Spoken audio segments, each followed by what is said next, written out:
Très bonne semaine. Et ensuite, on commence ensemble la paracha de Yitro.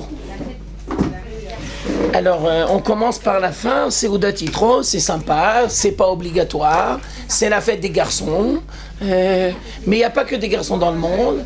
Et on mange et machin et peut-être. Alors maintenant, on parle sérieux, la paracha. Alors, première dimension de la paracha. Ah, t'as un nouveau livre. Non. Ah non? Ah non, pour le début de l'année.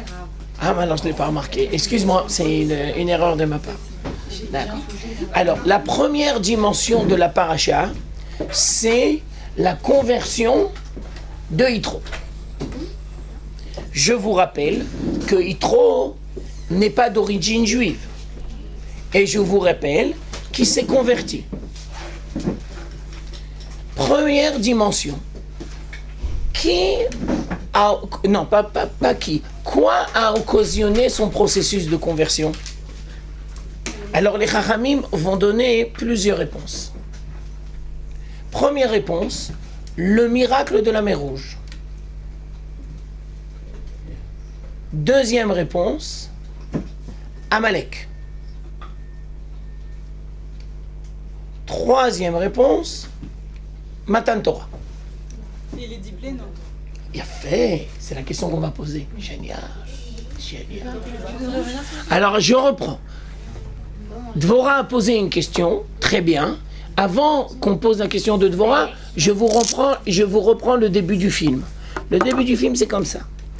Yitro va se convertir. Et les Chachamim vont nous dire que les raisons qui vont engendrer la conversion de Yitro, il y en a 3. T'arrives, tu t'en sors? Il faut que je bouge? D'accord. Il faut que je reprenne après parce que tu... D'accord. Alors, la première raison, c'est le miracle de la mer Rouge. Ou la merde des gens. Maintenant, je vous dis déjà la question de Dvorah, parce que c'est une question géniale, c'est ce que j'avais l'intention de dire. La mer Rouge, oui, mais alors pourquoi pas les plaies? Pourquoi? Ça veut dire, pourquoi il y a une dimension dans la mer Rouge qui apparemment... Parce que les... Attends, 2 minutes. On est terminé. D'accord, les bananes, terminé. Ensuite, deuxième, la guerre avec Amalek. La guerre avec Amalek. Et la troisième dimension, Matan Torah. Maintenant, je me permets quand même de préciser que dans le texte, Yitro, c'est avant Matan Torah. Alors maintenant, on écoute les Vanna. Qu'est-ce que tu voulais dire comme proposition de réponse? Pourquoi est-ce que c'est par rapport au miracle de la mer Rouge et pas par rapport aux diplés? Parce que les diplés, on a vu que les sorciers de Pharaon, ils avaient réussi à certains en égaler, alors que celui-ci, il n'a jamais pu être égalé. Il a fait. Première réponse, nous dit très justement les Vanna que dans la mer Rouge, il y a une dimension qui n'existe pas dans les diplés. Les diplés, la sorcellerie. Maintenant, je me permets quand même de préciser, mais même dans les diplés, à un moment, la sorcellerie, ils n'y arrivent plus. Donc la réponse de Levana, elle est bien, mais elle n'est pas suffisante. Oui, je t'écoute. Rappelle-moi comment tu t'appelles. Bérénice. Je crois que c'est parce, j'ai l'impression que c'est parce qu'en fait, Yitro, il vivait dans le désert. Est-ce qu'il n'était pas plus à côté de la mer Rouge, c'est-à-dire qu'il a plus entendu parler du miracle que quand ça s'est passé en Égypte? C'est une très bonne analyse, mais les Chachamim vont nous dire qu'il était aussi courant de ce qui se passait en Égypte. Il était aussi un des conseillers de Pharaon. Ça veut dire il était proche de tout ça. Il était proche de tout ça. Mais on aurait pu envisager ce que dit Bérénice.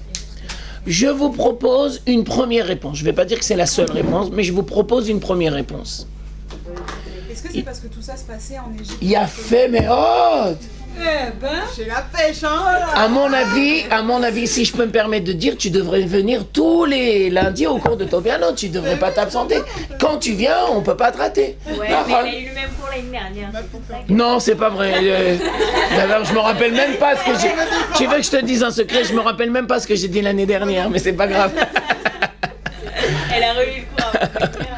Alors, la première dimension, la première réponse, c'est les diplés, c'est que en Égypte. Et donc, tu risques d'être amené à croire que Dieu, il est capable d'être souverain, d'être celui qui propose une réponse, parce que c'est qu'en Égypte. Mais si ça sort de l'Égypte, ça veut dire le désert, peut-être que Dieu, il n'a pas de pouvoir. Alors la mer Rouge vient nous apprendre que la puissance divine, la mer Rouge vient nous apprendre que la puissance divine n'est pas limitée uniquement à l'Égypte. Deuxième dimension, la mer Rouge, d'accord, mais pourquoi Amalek? Réponse. Que Pharaon ait la haine des Juifs, ça peut être compréhensible. Pourquoi? Parce que c'est ses citoyens et il veut les utiliser comme esclaves. Ça veut dire qu'il a une raison de les haïr. Mais Amalek, il n'a aucune raison. Je me permets d'attirer l'attention que la semaine dernière, dans la guerre de Amalek, c'est Amalek qui est venu attaquer Israël. C'est pas nous qui avons cherché Amalek. C'est lui qui est venu, Bichlal, sans aucune raison apparente. Alors la haine de Amalek, sans raison, interroge énormément Yitro. Comment c'est possible qu'il ait une haine tellement forte contre la communauté d'Israël? Ça voudrait dire, se dit Yitro, que peut-être à travers la communauté d'Israël, il y a une dimension qui est divine, parce que c'est une haine illimitée. Je m'excuse, je m'excuse. Parce que c'est un cours de filles et généralement on ne dit pas des choses pareilles. Mais c'est pour que vous compreniez bien de quoi il s'agit. Si tu as tué le juif, mais tu n'as pas besoin de le brûler. Ça veut dire, c'est pas logique, c'est pas rationnel. Alors la haine irrationnelle de Amalek, elle fait prendre conscience à Yitro qu'il y a une dimension irrationnelle, c'est-à-dire divine, dans la présence de la communauté juive. Je comprends pas, Raph. En quoi le fait qu'il y ait une haine envers les Juifs? Non, c'est une haine irrationnelle. Oui, mais quel est le rapport Alors regarde. Ça veut dire que si on déteste vraiment quelque chose, ça veut dire que... Non, ça veut dire Yitro ne peut pas ne pas être interpellé par la haine de Amalek. Et la haine de Amalek le rend perplexe. Parce qu'il se dit, mais qu'est-ce qu'il a, Amalek? Pourquoi Amalek, il hait tellement la communauté d'Israël? Qu'est-ce qu'il y a dans la communauté d'Israël qui va engendrer chez Amalek le désir de le détruire complètement, de l'annuler? Et donc ça le perturbe. Et à un moment, il va se dire dans sa réflexion, peut-être il y a une dimension divine qui se cache. Et donc Amalek, qu'est-ce qu'il est? Réponse, la dimension divine de la communauté d'Israël. Chez Amalek, ça se traduit par la haine. Chez moi, ça va se traduire par le désir de me convertir. Mais c'est le même truc, vous comprenez? C'est les deux facettes. Quand tu comprends ces deux explications, tu peux comprendre la troisième dimension. Matan Torah. Est-ce que par rapport à Amalek, il n'y a pas aussi le fait qu'il y ait une victoire alors que... Ouais, mais c'est pas une victoire entière. Malheureusement, Amalek, il y a une victoire, mais pas entière. Alors, quand tu comprends ça, ça veut dire quand tu comprends la dimension divine qui se dévoile à travers la communauté d'Israël, tu comprends Matan Torah. Parce que c'est quoi Matan Torah? La dimension divine de la communauté d'Israël. Donc il entend Matan Torah, et donc il se greffe. Selon la dernière explication, ça voudrait dire qu'il est venu après Matan Torah.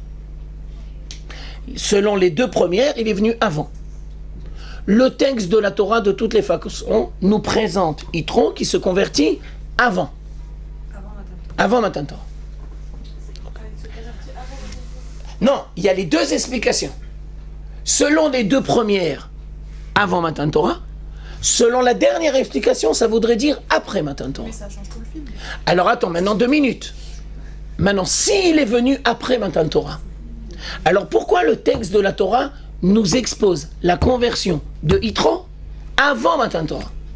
Lui, il est venu parce qu'il a entendu parler de Matan Torah. Mais n'empêche que le texte de la Torah, il nous présente la conversion de Yitro avant Matan Torah. Alors maintenant, on répond. Yitro est un grand sage. Yitro est un grand sage. Le texte de la Torah va nous dire qu'il est Cohen Midian. Ça veut dire c'est un grand pontife de Midian. Est-ce que pour autant, il fait partie de la tribu des Cohen? Non, non, non, non, non. Cohen, dans ce sens-là, ça veut dire il est comment on va dire? Il a le sacerdoce. Je sais pas comment on dit. C'est un fonctionnaire du culte, d'accord? Mais dans la Avodah Zarah de Midian, d'accord? Maintenant. Ah, donc Cohen, en fait, c'était un mot de Ouais, bien sûr, d'accord? Alors, les Chachamim, c'est dans le Midrash que je dis, c'est pas marqué dans le texte de la Torah. Ils vont nous dire que de toutes les façons, la conversion de Yitro, c'est un long processus. Ça veut dire, même les explications qui vont te dire la mer rouge, le Amalek, le Matan Torah, ça c'est la fin du film. Le début du film, tu dois comprendre et intégrer qu'un processus de conversion, c'est long. Pas parce que les rabbins, ils te mettent des pieds dans les ronds. Non. Bichlal, que tu intègres, que tu te mesures, que tu t'exposes, que tu te confrontes, que tu te désires. C'est un long processus. D'accord? Et parce qu'il était responsable de Midian, alors toute la société l'a rejeté. Et il a été, pas banni, mais, comment on dit? Et comment t'as dit? Excommunié, voilà, c'est ça le mot que je cherchais. Il a été excommunié de Midian. Ça veut dire que le processus de conversion de Yitro n'est pas un processus simple. Il a dû payer un prix. Et il a dû se confronter à l'excommunication de toute la société dans laquelle il vivait. Ouais. Alors je me permets de dire qu'il semblerait que chaque personne qui est confrontée à un processus de conversion, elle est confrontée au même parcours que Yitro. Ça veut dire c'est un long processus avec énormément d'épreuves et avec énormément de bâtons dans les roues. Et des fois, ça s'exprime avec l'excommunication, mais pas toujours. L'excommunication, des fois, ça peut se faire au sein de ta famille. Tu décides de faire le pas et t'es jeté.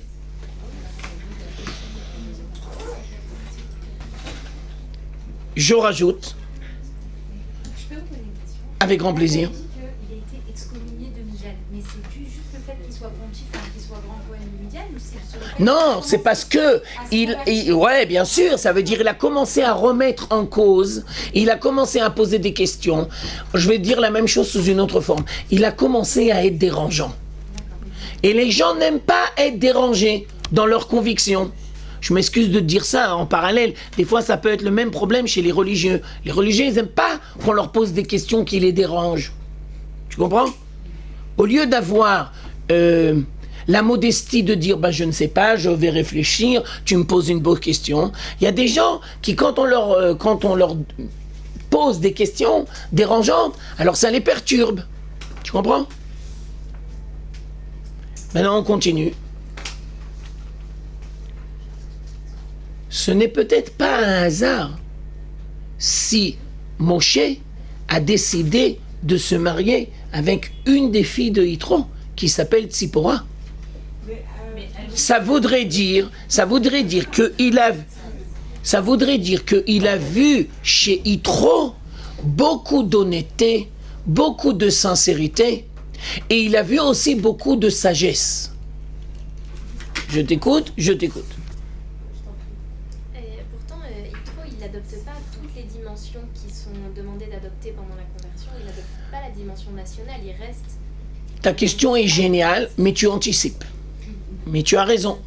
Ta question, elle est bien. Maintenant, je suis en train d'expliquer, dans un premier temps, tous les aspects positifs de la conversion de Yitro.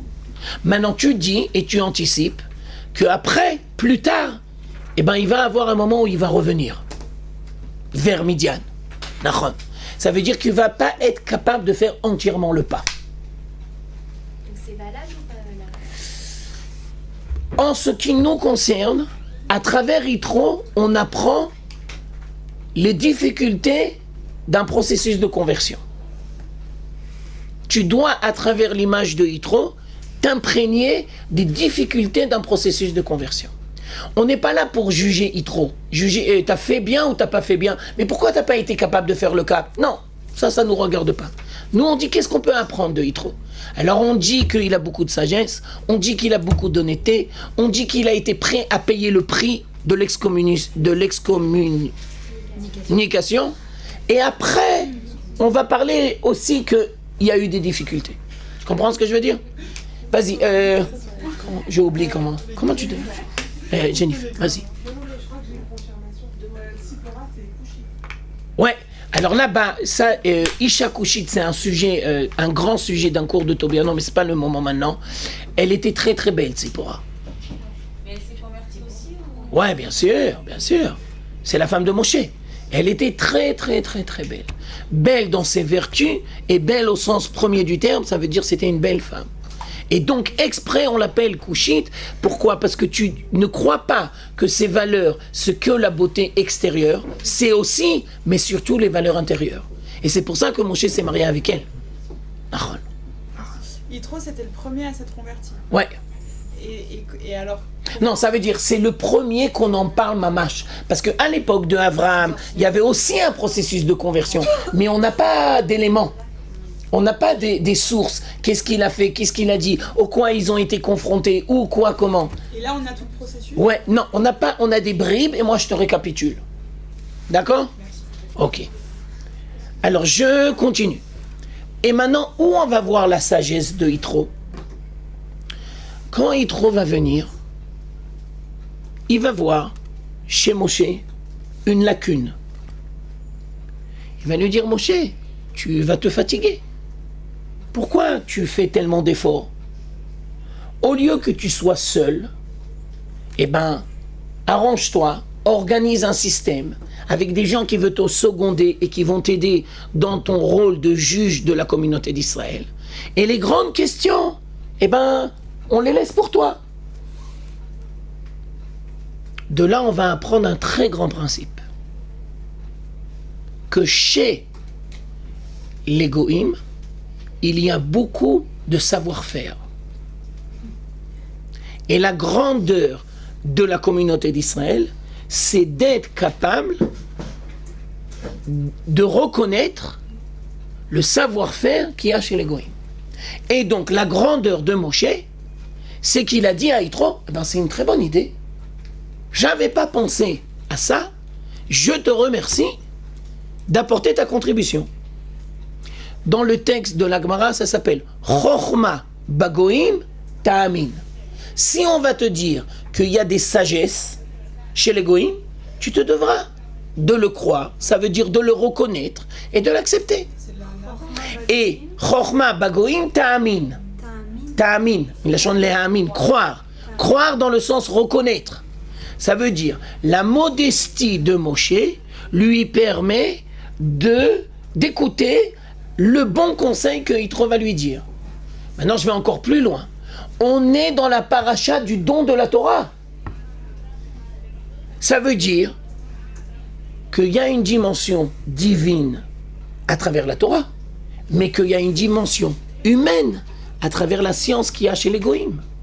Et toi, c'est pas parce que tu vas recevoir la Torah que tu ne dois pas être capable d'accepter et de reconnaître la sagesse humaine. Donc dans la même paracha où on va te parler du don de la Torah, on va te parler de la sagesse de Yitro.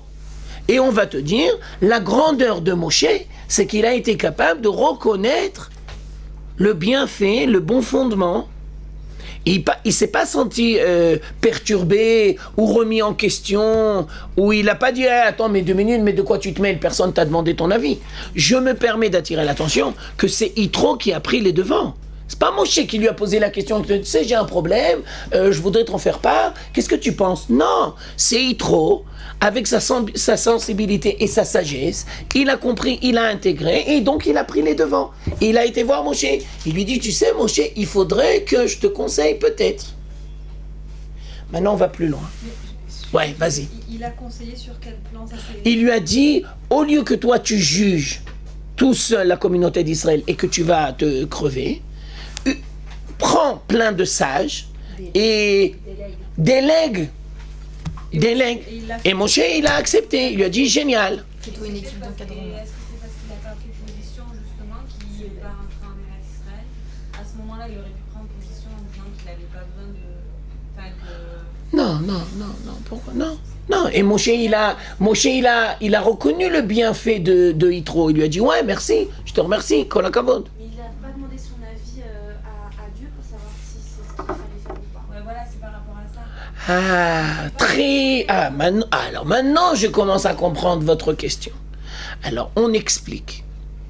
Première réponse. Je m'excuse de le dire un peu vulgairement. Dieu, on n'est pas obligé de le saouler. Ouais, exactement. Et entre parenthèses, je rajoute, et les rabbins aussi. Non.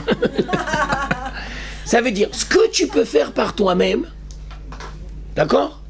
Ça veut dire quoi? Ça veut dire, monsieur le rabbin, avec qui je me marie? Monsieur le rabbin, où je vais habiter? Monsieur le rabbin, mes chaussures, comment je vais? Monsieur le rabbin, comment c'est les dents? Comment on fait?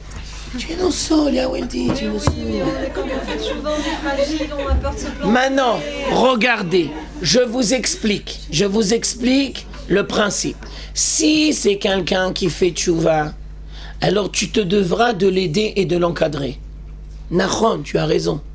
Mais tu ne devras pas créer des gens dépendants.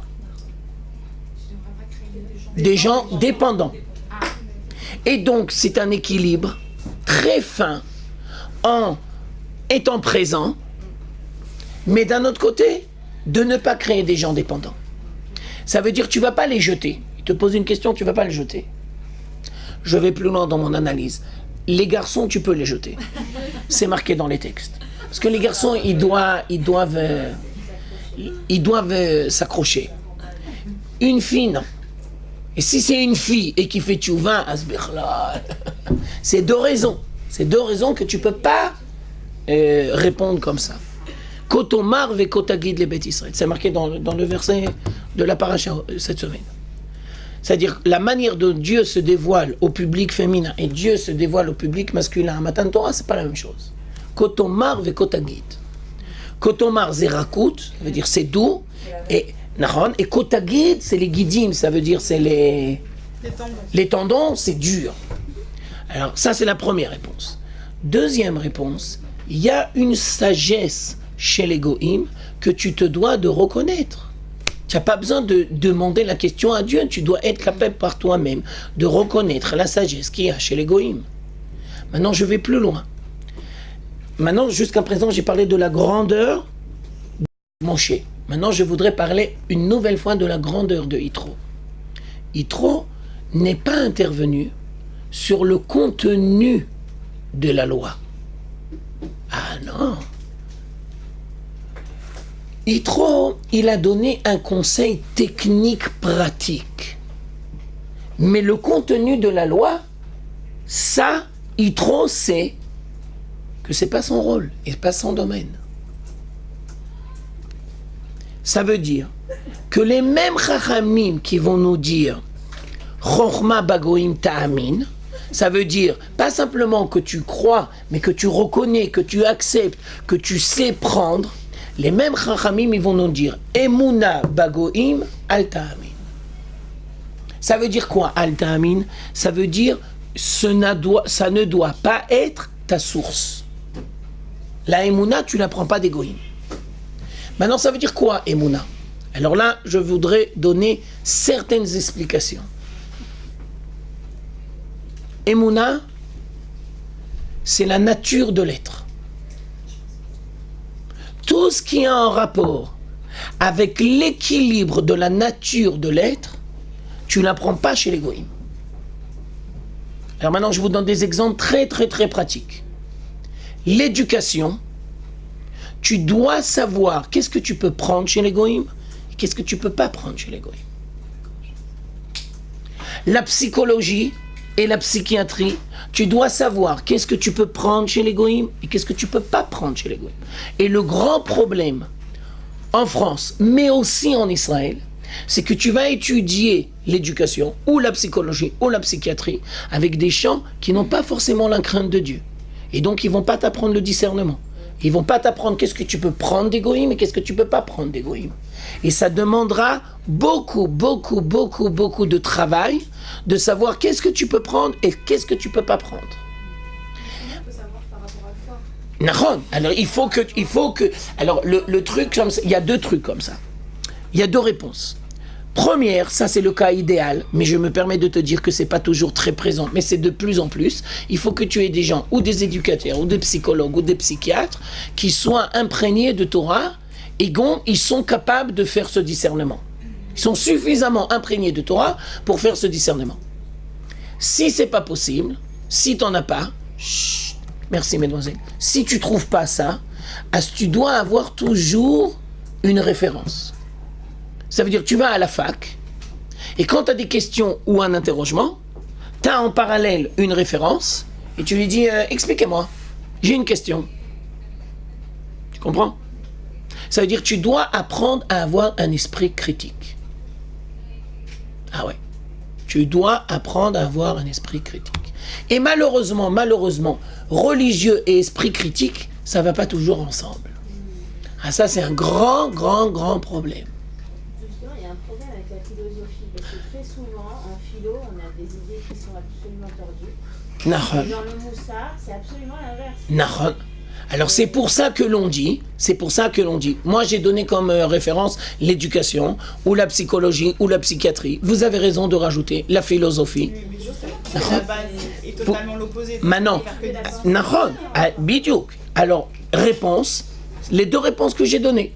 Ça veut dire, si tu peux avoir quelqu'un qui va t'enseigner la philosophie, et la philosophie des goïms, et qui en parallèle va te donner une vision juive sur les problèmes, tant mieux, mais ça court pas les rues. Deuxième truc, tu n'as pas ça, mais tu as une référence qui en parallèle. Et ça voudrait dire que l'autre, il doit être suffisamment compétent pour que tu puisses te poser les questions. Ben oui. Il doit connaître les deux domaines. Ben oui, sinon il ne peut pas prendre position. Je me permets aussi d'attirer l'attention que c'est toujours beaucoup plus facile de dire toujours oui ou de dire toujours non. Et c'est toujours beaucoup plus réconfortant de trouver des gens qui vont te dire toujours oui, t'as raison, vas-y, ou des gens qui vont te dire non. Tu vis dans un monde très facile, oui, non. Mais la vie, c'est pas comme ça. La vie, c'est beaucoup plus compliqué. Alors, la grandeur de Yitro, c'est d'avoir compris qu'il peut intervenir et proposer à Moshe Rabbeinu une solution pratique pour faciliter les choses, mais le contenu de la loi, non, ça tu touches pas, ça tu parles pas, ça te regarde pas. Maintenant, on va plus loin dans notre analyse. Le conseil de Yitro se devra d'être mentionné dans la paracha qui parle du don de la Torah. Le conseil de Yitro se devra d'être mentionné dans la paracha qui parle du don de la Torah. Pas par rapport à la question uniquement, pas par rapport à la question la grandeur de Moshe et la grandeur de Yitro. Non. Pour que tu puisses comprendre la différence essentielle, qu'il y a entre une connaissance humaine et une dimension divine. La Torah ne fait pas partie de la sagesse humaine. La Torah ne fait pas partie de la sagesse humaine. Et donc, dans la même paracha où on va nous parler du conseil de Yitro, ça veut dire la sagesse humaine. Dans la même paracha, on va nous parler du don de la Torah, pour que tu comprennes bien la différence. Nachon. Ça veut dire quoi? Alors, je vais vous expliquer la même chose de différentes manières. On parle de connaissance humaine et de sagesse divine. Ah oui, je me rappelle que toi, tu fais attention à tous les mots que j'ai dit. Ah non, j'ai oublié. Je vais essayer d'expliquer. Excusez-moi, mademoiselle, vous pouvez peut-être me faire participer? Alors dis-moi, je suis là pour ça. Parce que quand toi, tu poses des questions, alors toi, tu es plus sur ton clavier. Alors pose-moi, je suis là pour moi, c'est mon boulot. Je suis là pour ça. Ah, tu n'as pas compris la grandeur du Yitro. Alors, je dis... Attends 2 minutes, parce qu'il faut... C'est bien comme ça? Impeccable. Alors, la grandeur du Yitro, je dis très rapidement, d'accord? Il a vu un mauvais fonctionnement au sein de la communauté d'Israël. Mais mon Dieu, tu vas devenir fatigué. Tu ne peux pas t'occuper jour et nuit de la communauté d'Israël seul. Tu vas tomber dans le... Comment tu... Je ne sais pas comment on dit. Tu vas devenir malade, tu vas pas tenir le coup, tu vas perdre la pêche. Délègue des pouvoirs. Utilise tes capacités, délègue tes pouvoirs. Les grandes questions, tu t'en occuperas. Mais les petites questions, ils peuvent le faire à ta place. C'est comme par exemple, le grand rabbin d'Israël est Tobiano. Tu vas pas saouler le grand rabbin d'Israël si tu peux te débrouiller avec Tobiano. Tobiano, c'est sympa, voilà, tu vas voir Tobiano. Tu vas pas chaque fois que tu as une question, le grand rabbin d'Israël, laisse-le. Vous avez pigé? T'as compris? Il a fait. On peut continuer? Il a fait. Alors, je reprends. Je peux pas... non, mais elle voit pas. Alors, je me mets comme ça, tu vois. Il faut rester comme ça? Non, vous pouvez bouger sans problème. Non, ça, je vais pas vous saouler. Alors, on va dire comme ça. Le conseil de Yitro se devait d'être écrit dans la paracha qui s'occupe de Matan Torah. Pourquoi? Pour que tu comprennes bien. Alors maintenant, je vous rajoute des nouveaux vocables. Que la Torah, c'est une révélation. La Torah, c'est une prophétie. La Torah, ça veut dire que tu ne peux jamais y arriver par toi-même. Si Dieu ne te donne pas la Torah, toi, tu ne peux pas y arriver dans la Torah. Non. Tu peux arriver à la connaissance humaine par toi-même. Mais maintenant, je reprends Delphine, parce que Delphine, elle fait très attention à ce que je dis. Mais la sagesse humaine, et la sagesse divine, tu ne peux pas y arriver par toi-même.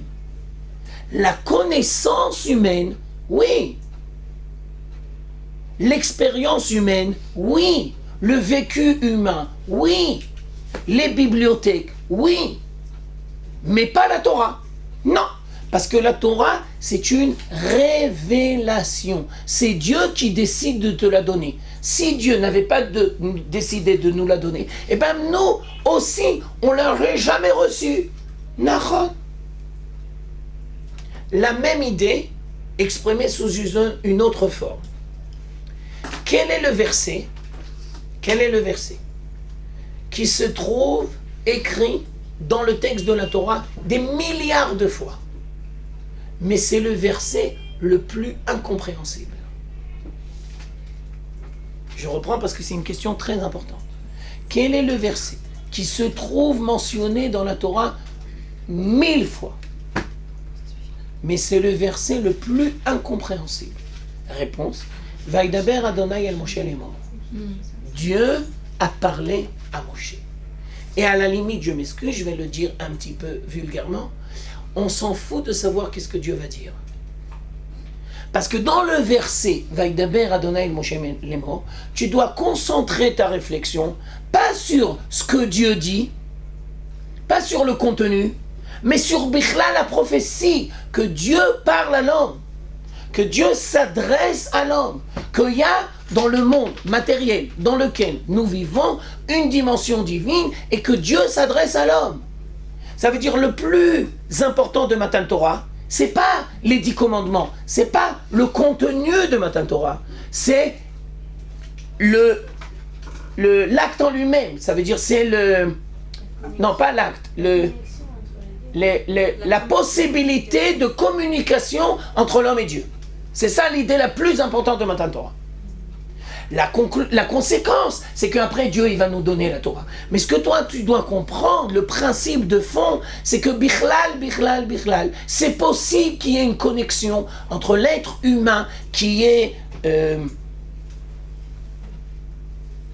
appelé à quitter le monde, qui est avec une femme et qui peut avoir une relation avec l'infini. Comment c'est possible de comprendre un truc pareil?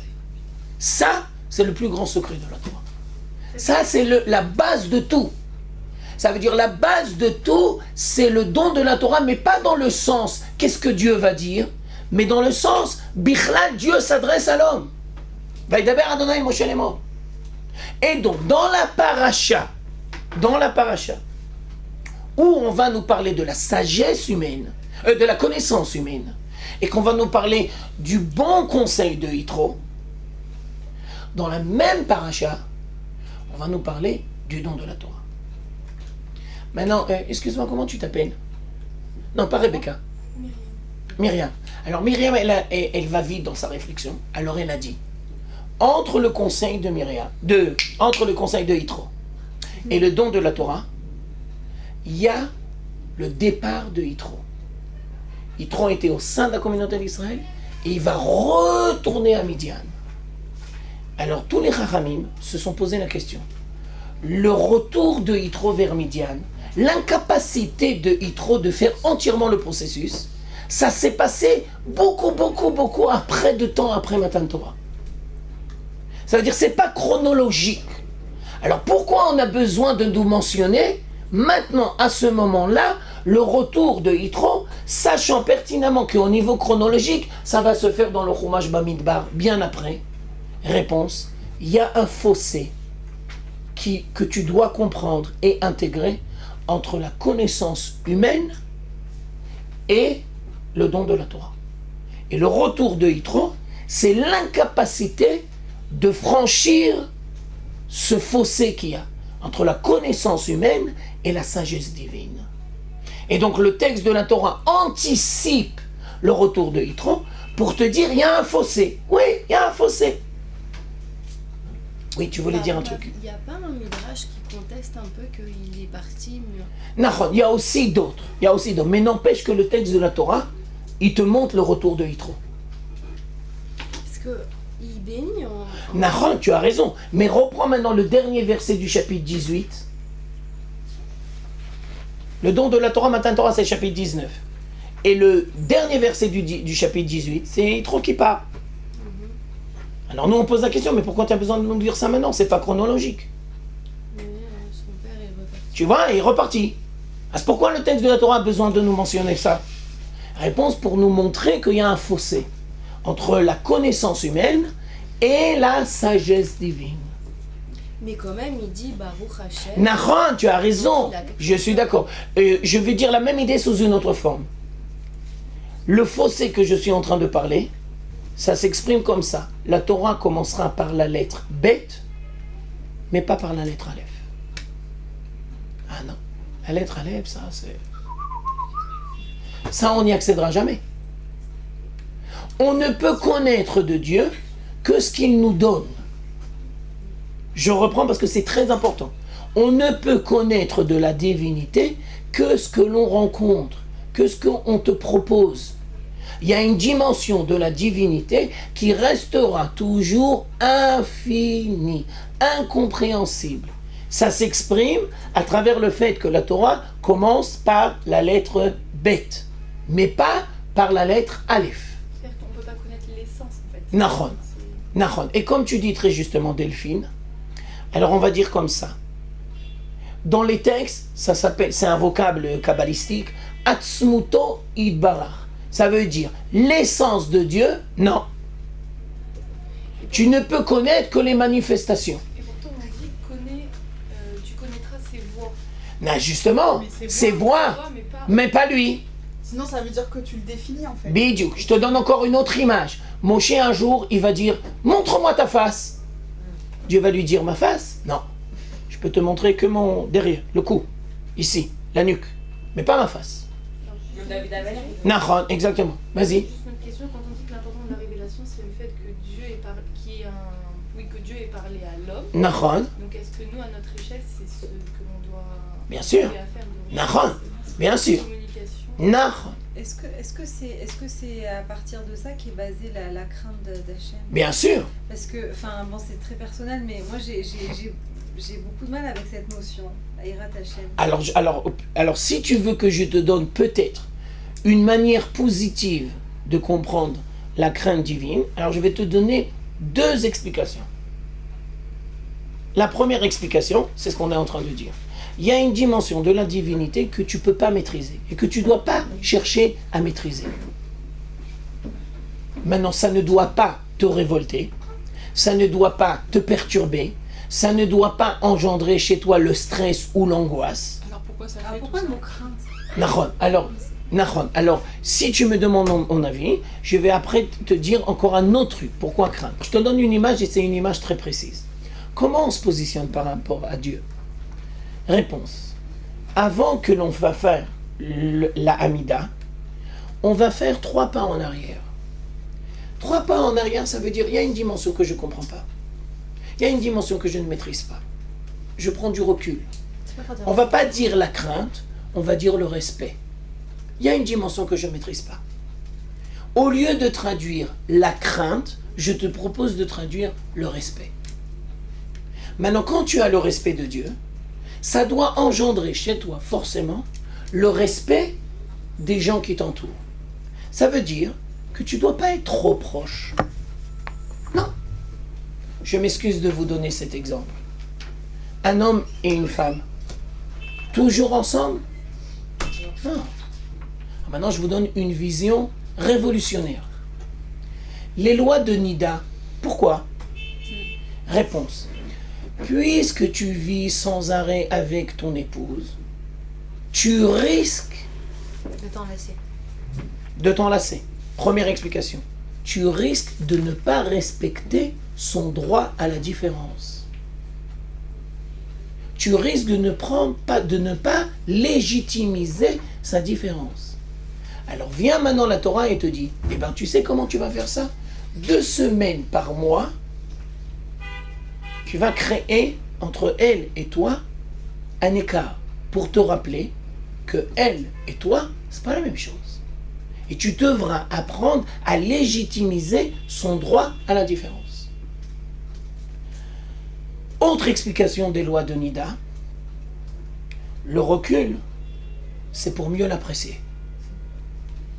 Le recul, c'est pour mieux l'apprécier.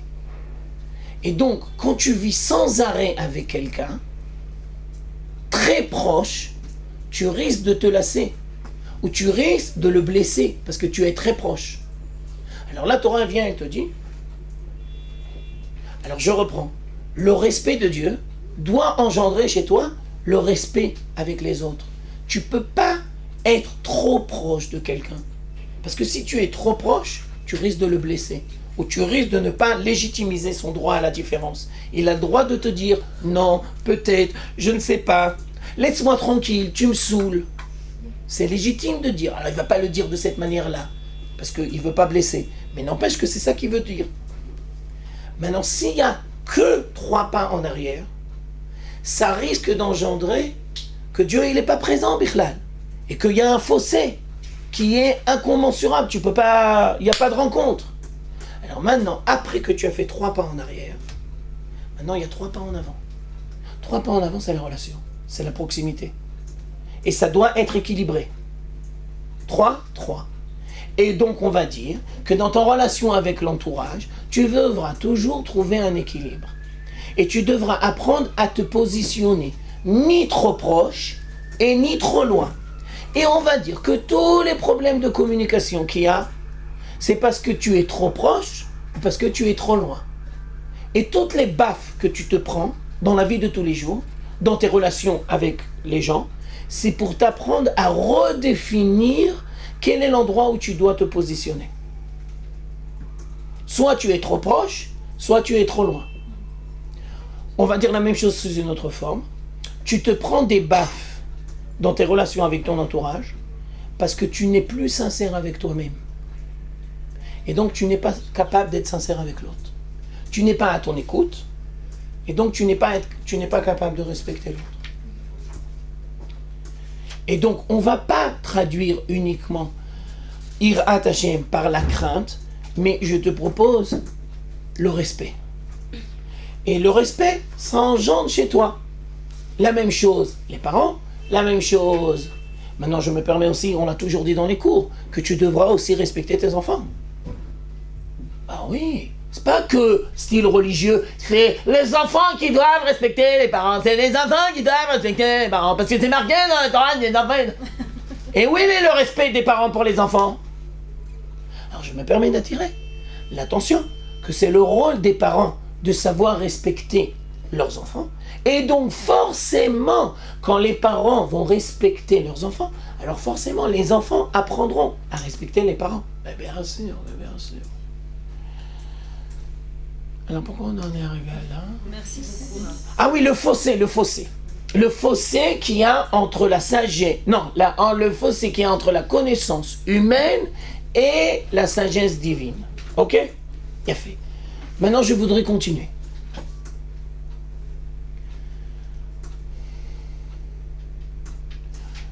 La Torah, pourquoi? Réponse. Première réponse.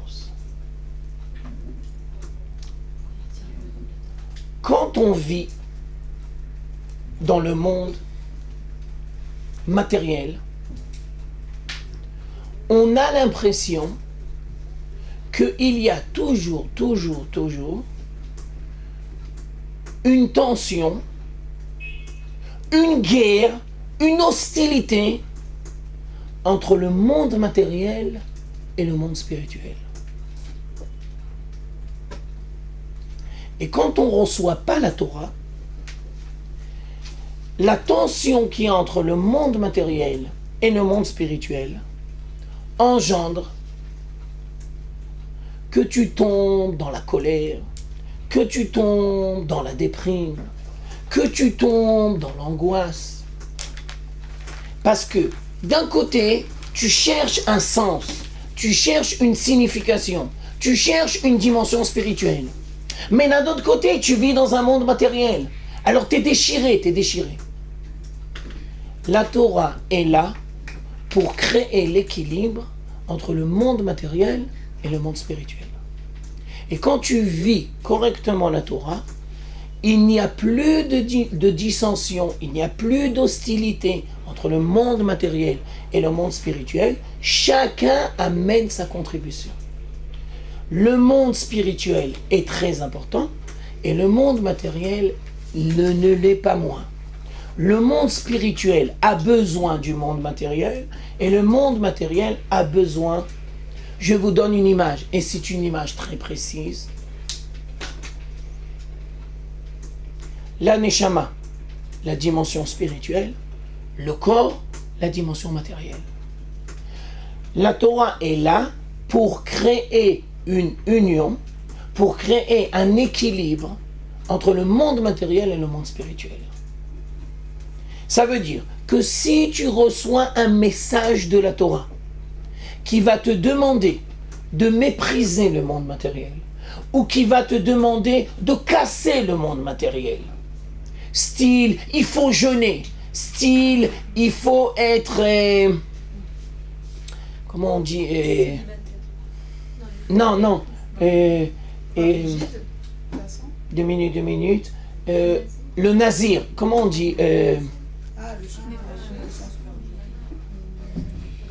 Se flageller comme ça. il faut se flageller, il faut souffrir. Ça c'est chrétien mamache. Il faut se culpabiliser sans arrêt. Il faut sans arrêt vivre dans un monde où il y a une tension entre le monde spirituel et le monde matériel. Et donc, tu dois forcément cotisionner le monde spirituel parce que le monde matériel, il est pourri. Et donc, tu vas à Dieu dans les monastères, tu vas à Dieu dans les montagnes en Inde, tu vas à Dieu partout, mais pas dans la vie. Ah, voilà ça que je voulais dire. La Torah, elle a été donnée parce qu'il y a la vie. S'il n'y avait pas la vie, il n'y aurait pas la Torah. Et là où il y a la Torah, il doit avoir vie. Là où il y a vie, il y a Torah. Ça va ensemble. La Torah, c'est la vie. Mais faire quelques jeûnes comme ça, c'est pas bien. Excuse-moi, j'ai pas entendu. De faire des jeûnes. Faire des jeûnes, c'est une très grande question qui n'est pas simple. Maintenant, puisque tu poses une très bonne question, Alors, il y a un livre qui s'appelle Mesilat Yesharim, les voies de la rectitude. D'accord? Alors, dans ce livre là-bas, il dit comme ça. Les jeunes, c'était bien pour une période. Mais maintenant, non. Alors, il n'explique pas. Alors moi, j'explique le Ramchal selon le Rav Kook. Tant qu'on est en exil, et que le retour de la communauté d'Israël sur sa terre n'a pas commencé, et qu'on ne retrouve plus la dimension matérielle de la vie, alors les jeunes peut-être. Mais maintenant qu'on retourne à la vie, qu'on retourne sur la terre d'Israël, qu'on est appelé à regérer la dimension matérielle de la vie, et pas simplement de l'individu, mais de la collectivité, alors il n'y a plus de place pour les jeunes. Non, bien sûr, non. Elle dit, tu rajoutes des jeunes. Prendre l'initiative de... Ou- Non, pas les. Par exemple, je te donne, on va dire, tu vas te rouler dans la neige. Tu vas te rouler dans la neige. D'accord? Tu dois souffrir, tu dois souffrir. Tu dois souffrir, ça c'est une vision chrétienne. C'est pas une vision juive. Mais 2000 doigts, ça doit être que d'écart. C'est-à-dire qu'aujourd'hui, on dit aussi que quelqu'un qui fait un rêve spécifique doit faire un jeûne. On dit qu'aujourd'hui, Bichlal, il y a une telle couchette à droite que même quand il y a une nécessité normalement de faire un jeûne, on n'est même pas censé le faire. Donc vous dites exactement ce que je suis en train de Ça dire. veut dire que... Non, parce que je pense qu'il y a une confusion. Je pense que quand elle a posé la question, c'est pour dire jeûner stam. En vérité, nous on parle des... Enfin, il y a des jeûnes qui sont obligatoires et il y en a d'autres... Qui sont facultatifs. Voilà, c'est Maintenant, même les jeunes facultatifs, dans notre génération, c'est pas adapté. Voilà, c'est ça. Obligatoire, si. Excuse-moi, j'ai pas entendu. Les jeunes obligatoires, si. Ils sont... Non, les jeunes obligatoires, ça c'est obligatoire. Je parle pas de ça. Je parle des jeunes facultatifs. D'accord? Quand vous dites facultatif, ça veut dire celui d'un rêve Non, ou celui de jeune d'Esther en machin. non, ça c'est obligatoire. Ça c'est obligatoire. Parce que dans les jeunes, il y a ceux qui sont Non, ça c'est obligatoire. Ce qui est marqué dans le Shulchan Aruch, c'est obligatoire. D'accord. Par exemple, ceux qui jeûnent le Benzoa. Par exemple, voilà, exactement. Voilà, mais Ou ceux qui jeûnent, par exemple, la veille de Rosh Chodesh. D'accord? Ça c'est facultatif. Miyozma Ishit, quoi. Ouais, Miyozma Ishit. D'accord? Alors je reprends la dimension que je suis en train de dire. La question que j'ai posée, c'est pourquoi la Torah? Et la réponse pour l'instant que je suis en train de vous proposer, c'est que tu dois réfléchir comment gérer correctement le monde matériel et le monde spirituel. Le monde spirituel, c'est le monde des idéaux. Le monde spirituel, c'est le monde qui va donner un sens à ta vie.